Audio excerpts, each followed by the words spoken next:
All right, hey everyone. Today I want to talk about how I organize my life and my photography business as a freelance photographer. So, one of the things that drove me to be a freelance photographer is that I have a chaotic, creative mind and I'm all over the place as a creative, which does not really lend itself to being very well organized.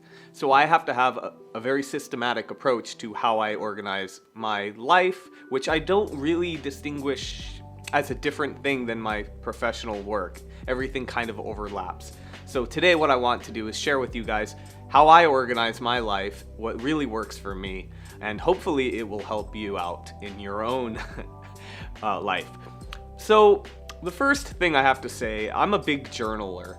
I will write all day, every day. I mean, like I write many pages a day.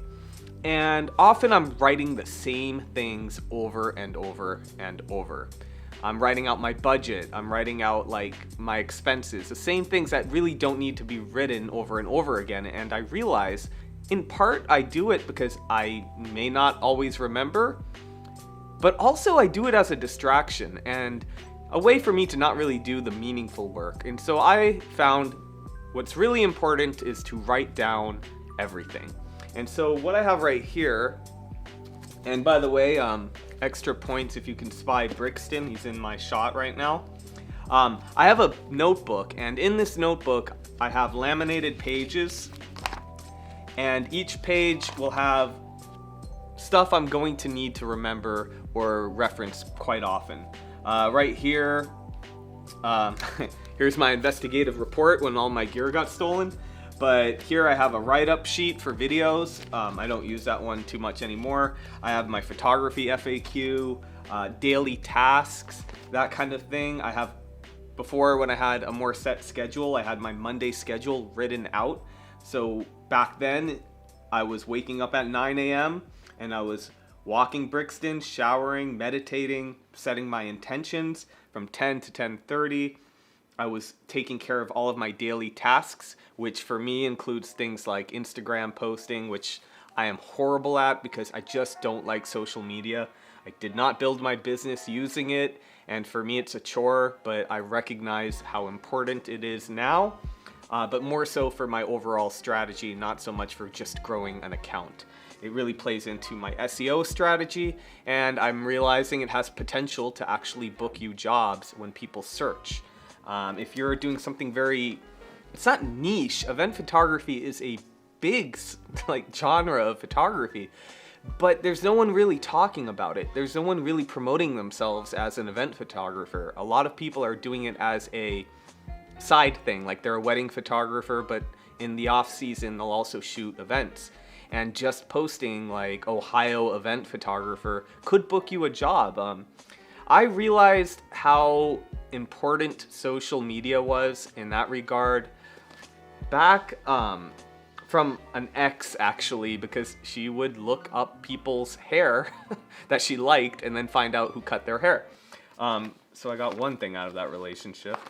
So you get the idea behind that. Next, we can talk about how I organize all my different goals. As a freelance photographer, as someone who has their own schedule, I try to break things down into short-term goals, mid-term goals, and long-term goals. My short-term goals would be things like what's most immediately important. And so for me, like paying rent, right? That kind of thing. So that might include teaching as a baseline. So I have a set amount of income I can count on every month. Now, teaching for me has always been less than like 10% of my income. I make a living as a full-time photographer.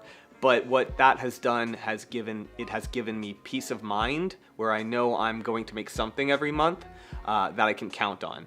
And my goal has always been if I could just get enough to pay rent, that would be great. I've never been quite there, but I've gotten close, and I always end up making enough with my professional work anyway. Midterm goals would be things like SEO, business strategy in the long term, not so much like calling clients and doing mailers to try to book something immediately. It would be things like my search engine optimization, plan overall strategy for the next few weeks to several years. My long-term goals would be this YouTube channel. I started this YouTube channel for a variety of reasons. For me, the number one, well, there isn't really a number one if I'm honest. There's a lot of reasons I started it. One, I really enjoy teaching, and I realized, why should I limit myself to teaching 8 people in a small classroom, which is typically how many people I'm teaching per class, because I teach at a very small community art center. I realized I really enjoy teaching people. I enjoy helping people. Why limit myself to locals? Why not branch out? Another reason was, again, my SEO strategy. YouTube doesn't really make me money at this point. I make very, very little on ads. I'm really grateful I have a few Patreon supporters. Thank you guys for, honestly, it's more symbolic for me and it means a lot to me. I make like $70 from that a month. So yeah, I don't make a lot of money, but it means a lot to me. It keeps me going. So I'm not making money on YouTube is the point, but what it is doing for me is it is creating links to my website, which is my ultimate goal, to create backlinks to my website, to book more jobs and have a stronger presence online. That's the difference between my channel and a channel that really is in it for the money, because then they have to make videos that generate money, which tend to be gear review videos, and then they spam you with their affiliate links and all that. So that has not been my strategy for YouTube. However, that said, I am interested in making a more substantial amount on YouTube down the line, because I would love to be able to do it to justify the focus it gets from me. Unfortunately, it takes a lot more work than you might imagine to produce these videos. I hope it shows that I put a lot of thought into it. I don't just turn the camera on and start speaking all the time, although sometimes I do. But my more instructional videos, it takes a lot of effort. I don't like being in front of the camera, for example. That's not easy for me. I'm getting better at it, but it's very difficult to do. And if I knew I was making some money, it wouldn't feel as bad when it takes away from my actual work that makes me money, which is professional photography. So the next way I organize my life is I break down my goals into different sort of subjects or aspects of my life. However, I don't distinguish them as really apart. I break them down to better organize my goals, but I don't see them as all very different, because there's a lot of overlap. It's over-explained. Here's what I mean. I have my professional goals, which would be my photography-related goals. I have YouTube goals. Then I have physical goals. So for me, there's an earthquake. Is that an earthquake or Brixton? I literally think both happened at the same time. But anyway, I'll leave that in the video. I have my professional goals, my YouTube goals, I have my physical goals, and I have my personal growth / spiritual goals.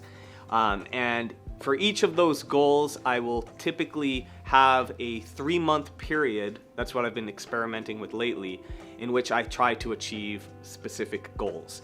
I do this for a few reasons. I am someone who has I have many thoughts and a desire to be creative, and if I think of the goals, I get overwhelmed. What works for me is I break down the goals into the steps that I need to take, the habits I need to develop, the systems I need to follow in order to achieve those goals. Then I don't have to think about all these big picture things. I just have to focus on, hey, make 1 video a week, that kind of thing. Or just make sure you hit your workouts. Don't worry about goals I want to put on 20 pounds of muscle, which is not my goal. It doesn't really work if anyone can make up a goal. You need to have a system to get you there. And so what I do is I find out where I want to be, and then I work it backward. And I break it down into 3-month periods, which are very manageable. And so the next thing I can talk about is how I create a game plan for every objective. If we're talking about my ranking for a certain key term, I have a folder on Google Drive, and it will say, in that folder I'll have a lot of different documents that will say project : and then I will write out the project. It might be rank #1 for party photographer in LA. And then I, from there, break down the habits and the steps, step by step, how I can get there. Then, because it is written out and ideally printed, whatever works for you, having a folder on your desk can be really helpful, having something tangible, or maybe you're okay with opening a Google Drive document, whatever works. But yes, I will then be able to always reference that project and know exactly what I need to be doing to fulfill it. So that's pretty much how I organize my life. Again, I break it down into short, mid, and long-term goals. I have then different aspects of my life I break it down into. Typically, every 3 months, I'm working on each of these in a different way. That will be my professional goals, YouTube goals, my spiritual, personal growth goals. You guys get the idea. I write everything down so I can always reference it, and I'm not wasting my own time rewriting things all the time. I hope that helps you guys. It really has been working for me. I've been doing this for over 13 years now, and I'm just starting to get a system, or even like attempting to have one, and it's working for me. So I hope it will work for you, or gives you ideas for a system that you can make your own.